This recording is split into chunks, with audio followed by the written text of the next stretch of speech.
बदले में हम क्या देंगे, आशीर्वाद देते हैं। कलयुग में तेरा पूजा विशेष होगा, हमारा कम होगा, जाओ यही आशीर्वाद। आज देखिए जितना बजरंगबली का मंदिर है उतना राम मंदिर नहीं है। चौक चौराहे पर बजरंगबली, जब झगड़ा हुआ जमीन कोना पर बजरंगबली, जहाँ भूत लागे जो हीठा बजरंगबली, जहाँ गाड़ी एक्सीडेंट हो वहाँ बजरंगबली बन हो। तो साहब से सेवक बड़ो चारों युग प्रमाण, सेतु बांध के राम गए कूद गए हनुमान। विचार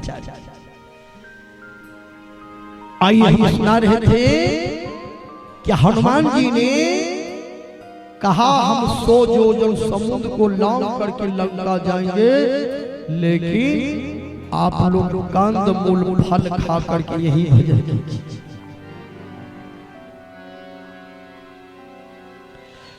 जो फल खाएंगे उसी से भजन, तामसी भोजन करने वाले से कभी भजन नहीं।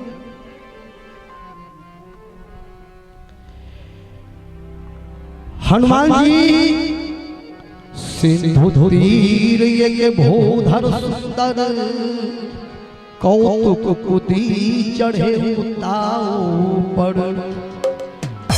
समुद्र के किनारे एक बहुत बड़ा पहाड़ था, उसी पहाड़ पर हनुमान जी चढ़ गए और हनुमान जी पहाड़ पर चढ़ गए। जोर से हनुमान जी ने समुद्र पर छलांग मारा, जय श्री राम। आकाश की छाती को चीरता हुआ हनुमान जी चला। बार बार रघुवीर संहारी, तर के पवन तने बल भारी। जही शरण दई हम ममता, चले सुगा पताल तुरंता। जिमिया मोघ रघुपति कर बाना, यही भांति चले हनुमान।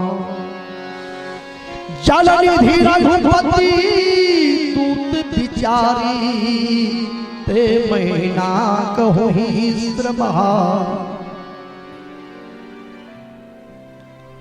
सज्जनों,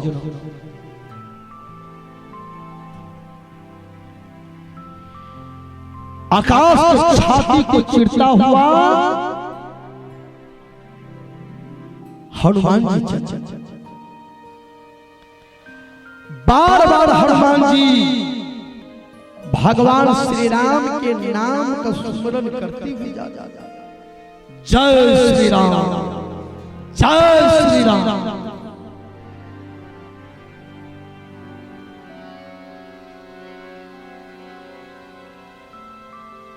समुद्र ने विचार किया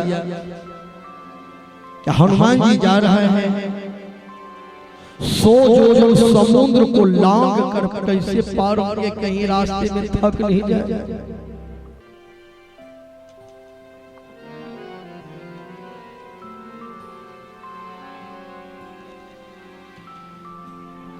समुद्र के अंदर एक मैना का पर्वत था, सोना का पहाड़।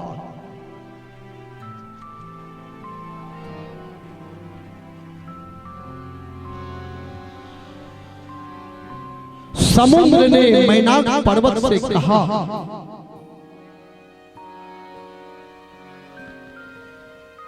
कि पवन का कर्ज है आपके ऊपर।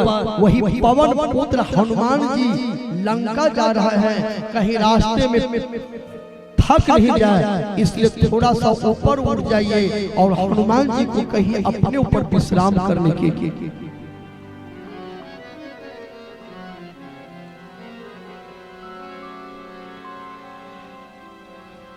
समुद्र से मैनाक पर्वत पहाड़ निकले,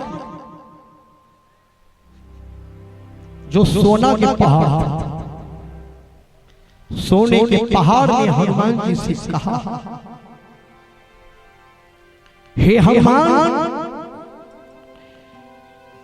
100 योजन समुद्र को लांघ कर लंका जाओगे, थोड़ा देर के लिए मेरे ऊपर बैठ करके विश्राम करो। जल निधि रघुपति दूत बिचारी ते मैना कहो ही श्रम। अब हनुमान जी ने सोचा ये सोना के पहाड़ है, यदि विश्राम करेंगे, विश्राम करने में कहीं नींद आ जाए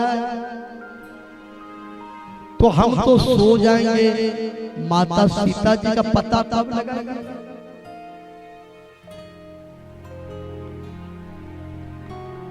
अब हनुमान जी विचार कर रहे हैं सोना की पहाड़,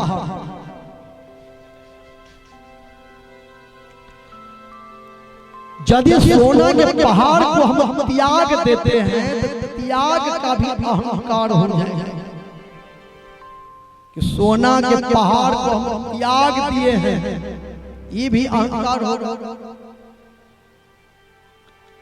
आदमी यदि कुछ दान भी करते हैं, त्याग करते हैं, तो कभी कभी उसका भी अहंकार होता है।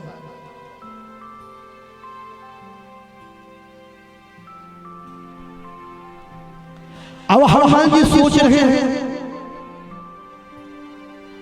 यदि सोना के पहाड़ पर हम विश्राम करते हैं तो माता सीता जी का पता नहीं लगा पाएंगे।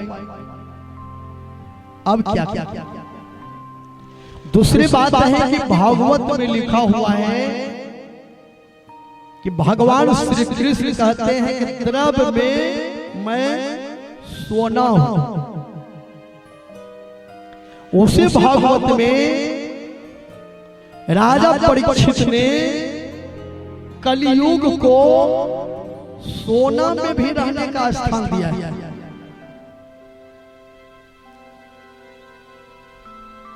अब तो यहाँ झंझट है कि सोना में भगवान है कि सोना में कलयुग है, क्या है?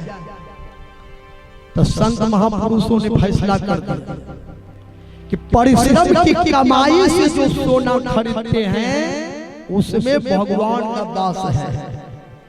चोरी बेईमानी गलत पैसा से जो सोना खरीदते हैं उसमें कलयुग का वास है। विचार